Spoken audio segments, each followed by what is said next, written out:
इससे पहले मैं आपको ये बताऊँ कि हम इस कोर्स में क्या-क्या सीखेंगे, क्या-क्या कवर करेंगे और कैसे इस कोर्स को आगे लेके चलेंगे। ये जानना इससे पहले आपके लिए ये जानना बहुत ज़रूरी है कि हम ये कोर्स क्यों सीख रहे हैं, आपके लिए सीखना कितना ज़रूरी है और इसके क्या-क्या बेनिफिट्स हैं, थ्री डी के क्या बेनिफिट्स हैं, इसका क्या स्कोप है और करियर में आप किस तरह से इस फील्ड के ज़रिए ग्रो कर सकते हैं।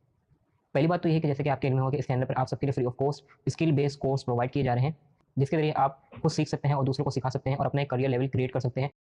जिस तरह से चीज़ें और दौर एडवांस होता जा रहा है, चीज़ें ग्रो करती जा रही हैं और फील्ड एनहांस होती जा रही हैं। एग्जाम्पल की तरह पहले पेपर आर्ट होता है, यानी पेंटिंग होती थी और पेपर आर्ट्स वगैरह होते थे, ड्राइंग्स वगैरह होती थी, कार्टून भी बनते थे और यहाँ तक कि लोगों के स्केच वगैरह पेपर बनते थे।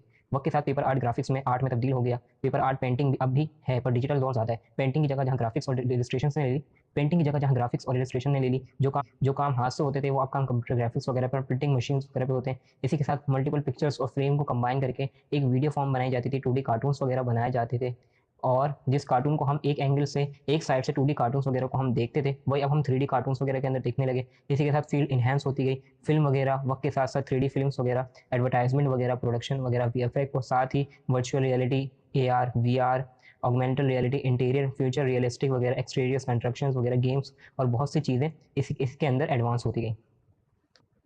तो बात का खुलासा है कि अपनी फील्ड को एनहांस करें और 3D सॉफ्टवेयर स्किल सीख कर स्पेसिफिक फील्ड में मास्टर बन जाएं, ताकि आप अपने आप को एक बड़े करियर लेवल पर देख सकें। और याद रखें, ये बात मैंने अपने सीनियर से सीखी, जो मैं आज आपको बता रहा हूँ। कोई भी इंस्टीट्यूट का टीचर आपको अगर किसी स्किल के बारे में पढ़ाए, हो सकता है वो इस फील्ड का मास्टर हो, पर अक्सर लोग टीचर होते हैं। टीचर का मकाम मर्तबा अपनी जगह है, नो डाउट, बट टीचर का काम पढ़ाना होता है, इल्म देना होता है। और एक ऐसा शख्स जो किसी फील्ड का माहिर है, उसका मास्टर है, आप उससे स्किल्स लेंगे, वो आपको स्किल सिखाएगा, सही मायनों में बताएगा स्किल क्या है, वो इस लेवल पर कैसे पहुंचे, इससे क्या फ़ायदा है, कहीं वो फंस गया तो कैसे निकलेगा, किस टूल को इस्तेमाल करने के बाद वो कहाँ पे फंसा, कहाँ उसको ट्रबल शूट्स वगैरह है, वो किस तरह से उससे बाहर निकला, टूल्स को सही से इस्तेमाल करने का तरीका क्या है, वो अपने एक्सपीरियंस को आपके साथ शेयर करेगा। यही वजह है कि लोग इंटर्नशिप्स करते हैं, जॉब्स वगैरह करते हैं, ताकि उन्हें स्किल्स जल्द से जल्द मिले और एक्सपीरियंस मिले। एक इंस्टीट्यूट वाले टीचर के सिखाने, मास्टर ऑफ वन फील्ड वाले बंदे के सिखाने में बहुत ज़्यादा फ़र्क होता है। टीचर का मकाम मर्तबा नो डाउट, पर एक एक्सपीरियंस वाले बंदे की भी बात अलग होती है। अल्हम्दुलिल्लाह मुझे 3D में 3 से 4 साल हो गए हैं और करंटली मैं अब भी इसके सीख रहा हूँ और करंटली मैं अब भी इसे सीख रहा हूँ, उस पे काम कर रहा हूँ और सिखा रहा हूँ, पढ़ा रहा हूँ। मैं परफेक्ट तो नहीं हूँ, पर इंशाल्लाह आपको काफ़ी हद तक बेसिक नॉलेज से प्रैक्टिकल लेवल पर इसके ले जाऊँगा। तो अब बात करते हैं कि हम इस कोर्स में क्या-क्या कवर करेंगे। सबसे पहले हम 3D के बेसिक और थ्योरी को कवर करेंगे। फिर उसके बाद 3D के तमाम टूल्स को, मॉडलिंग की तमाम इस सीरीज़ के अंदर मॉडलिंग के तमाम टूल्स को डिस्कस करेंगे कि मॉडलिंग किस तरह से होती है, सॉफ्टवेयर किस तरह से टेक्सचर्स लगते हैं, डिज़ाइन किस तरह से बनते हैं, टेक्सचर, आर्किटेक्चर वगैरह किस तरह से होती है, डिज़ाइन कैसे होते हैं और इसके साथ-साथ लाइटिंग, बैकग्राउंड, एनवायरनमेंट डिज़ाइन वगैरह किस तरह से होते हैं। फिर जब हम तमाम मॉडलिंग के टूल्स को डिस्कस कर लेंगे इस सीरीज़ के अंदर, फिर हम एक प्रोजेक्ट करेंगे, एक इंटीरियर को डिज़ाइन करेंगे और उस इंटीरियर के ज़रिए हम तमाम अपने टूल्स को, जो हमने पढ़े हैं, उसे रिकवर करेंगे। जो हमने तमाम टूल्स वगैरह की सेटिंग्स वगैरह को पढ़ा है सॉफ्टवेयर के अंदर, इंटरफेस के अंदर, उसको हम प्रैक्टिकल लेवल के अंदर और भी मज़ीद देखेंगे और उसको डिटेल में पढ़ेंगे, उससे ज़्यादा एक्सप्लेनेशन के साथ देखेंगे और उसे एक्सपीरियंस करेंगे और उसे यूज़ करके एक्सपीरियंस हासिल करेंगे, ठीक है? फिर उसके बाद उसका रेंडर प्रीव्यू देखेंगे और देखेंगे किस तरह से उसका रेंडर रिजल्ट निकला और उसका फाइनल टच क्या है।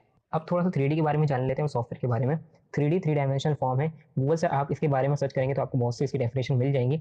मैं आसान अल्फाज में समझाऊँ कि किसी भी ऑब्जेक्ट को 3 एंगल से देखना और 3 एंगल से उसे यूज़ करना 3D कहलाता है। कंप्यूटर ग्राफिक्स में 3 एंगल से, जैसे ऊपर नीचे वाई एक्सिस, दाएं बाएं एक्स एक्सिस और आगे पीछे जेड एक्सिस, किसी भी ऑब्जेक्ट को या फिर किसी भी फॉर्म को देखना 3D कहलाता है।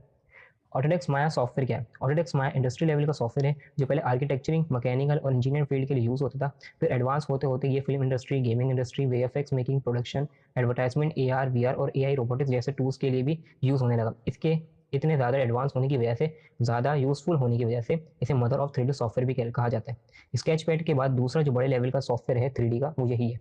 तो अब चलते हैं कि थोड़ा सा प्रैक्टिकल लेवल की तरफ और देखते हैं कि ऑटोडेस्क माया किस तरह से इसको यूज़ करते हैं, इसका इंटरफेस क्या है और फिर मॉडलिंग के तमाम टूल्स वगैरह को डिस्कस करेंगे, फिर इंशाल्लाह अपने प्रोजेक्ट को करेंगे। तो व्यूअर्स, अब हम आ गए अपने कंप्यूटर की स्क्रीन पर